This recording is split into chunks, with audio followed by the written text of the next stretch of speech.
Like, this place abused the out of everybody who went here. I snapped. I'm screaming. I didn't do anything. Like, that's not fair. I was just so mad. This is what they do, right? They ask, you want to get restrained? As his rhinoceros-sized self stepped towards me fast and aggressively. It was too late. I already snapped. What up, I'm Rob Level, and right now I'm gonna tell you the story about the time that my teachers beat me until I was purple. Now I broke one of their jaws when I was 16 years old. Now after we moved back to the south side of Chicago, the only school that would accept me because of my behavior problems was a last chance gang school called Park Forest Academy. This is the school where if you get put into the special education program at a normal school, but then you go to CAPS and you get kicked out of CAPS, you go to this school. That's what this place was. Like, you get hit with metal detectors when you come in, you can't wear any colors that match any gang colors, which is damn near every color combination. Teachers were fighting kids. This place was just ridiculous. Don't worry though, this place was closed in 2013, probably from them beating all the kids like they did to me. Before I get into this crazy story, which is one of the crazier stories, I'd like to first thank you for watching this video, because I know that this video and my other ones are gonna help a lot of people. But I wanna warn you as a disclaimer, this is an intense story, okay? This one's really, this is brutal. I hope that it doesn't bring up any trauma from your childhood like it does for me, all right? First off, in this school, you're on a level system, and I made my way all the way up to level 5, right? That's like you're doing good, kid, right? And that took me years. This is 60 days of school being good in a row. And once you reach level 5, day 20, you're supposed to be able to have a meeting with your principal. And then they decide, is it a good idea to let this kid go back into the mainstream school system again and be a part of normal society? And I had earned it, but I never received that meeting. Because even when I made it to level 5, day 28, they were jerking me around. If you lose 3 tokens anywhere on level 5, and that's easy, okay? You can talk out of turn 3 times in a day and you drop your level, all right? So it was very easy to lose this level. You had to be really good. So here's what happened. A student that sat directly behind me, he talked out of turn. We're not allowed to talk at this moment. And then the 300-pound, 6'5" teacher's aide looks up from his greasy fast food lunch that he ate like a hobo with his hands, and he gave me a talk out fine. Okay, that's 1 token. I defended myself and I said it wasn't me. He gave me another talk out. He said, Rob, talk out times 2. Right? I'm already getting mad here, okay? I defended myself politely the 3rd time, and he gave me, while defending myself, he said, talk out times 3. You just dropped your level. Oh. I felt like a little fury even when I was saying that right there. Now I was already frustrated that I had made it all the way to level 5, day 28, and I was waiting impatiently for a meeting that was 8 school days past my deserved meeting to get out of the school potentially, okay? So I was already on the edge about that. Then as he said I dropped my level, I instantly realized that dropping down to level 4, day 0 would mean that I just lost 38 school days of good behavior, because this fat 40-year-old guy making just over minimum wage as an assistant to a teacher wasn't doing his job and paying attention. Because I wasn't the one who did anything wrong, it was the kid behind me. I snapped. I'm screaming. I didn't do anything. Like, that's not fair. I was just so mad. This is what they do, right? They ask, you want to get restrained? As his rhinoceros-sized self stepped towards me fast and aggressively. It was too late. I already snapped.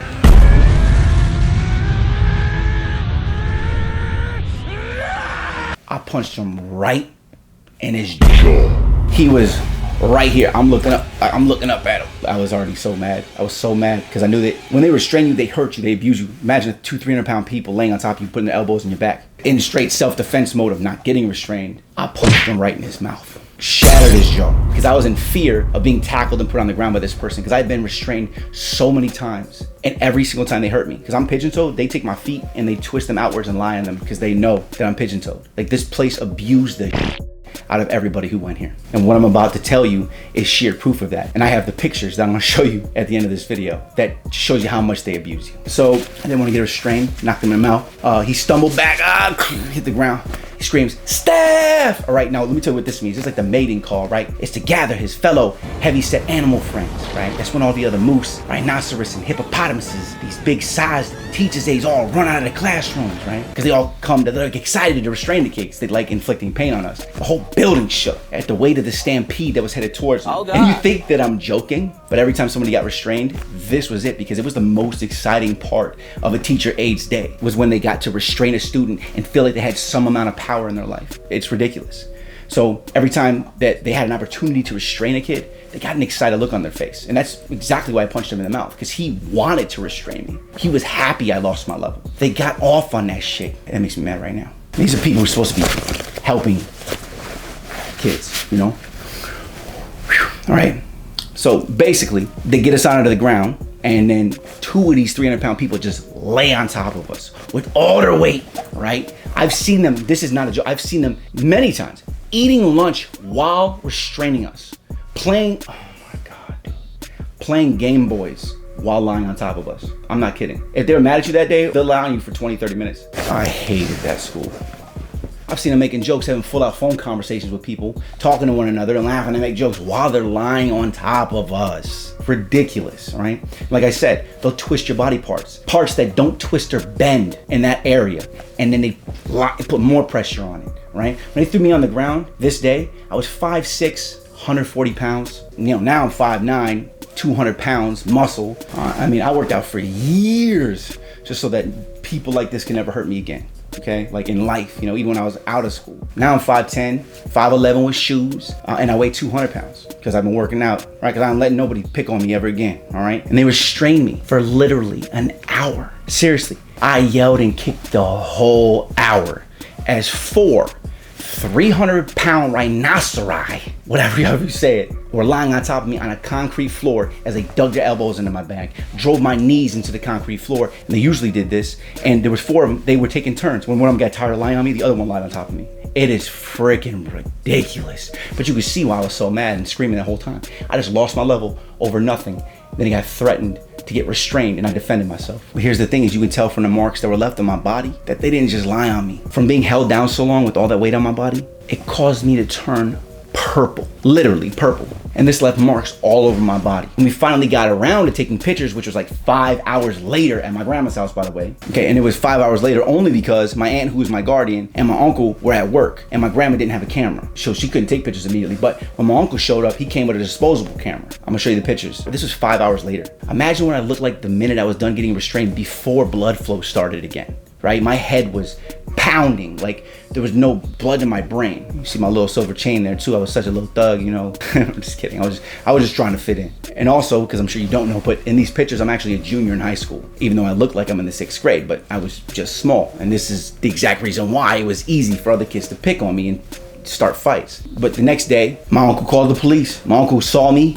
I remember how he was mad. He was madder than I was. He called the police on the school for abuse. But the school got away with it because when your parents or your guardians put you in the school, they have to sign mandatory papers stating that the teachers and teachers' aides are actually allowed to physically restrain you however they feel necessary for their safety. Doesn't matter, right? It's for their safety and for the safety of other students, because we went back and looked at it, they're allowed to. And that's the only reason why none of them went to jail for it. Damn, now, what was crazy about PFA is that you couldn't get suspended from this school, right?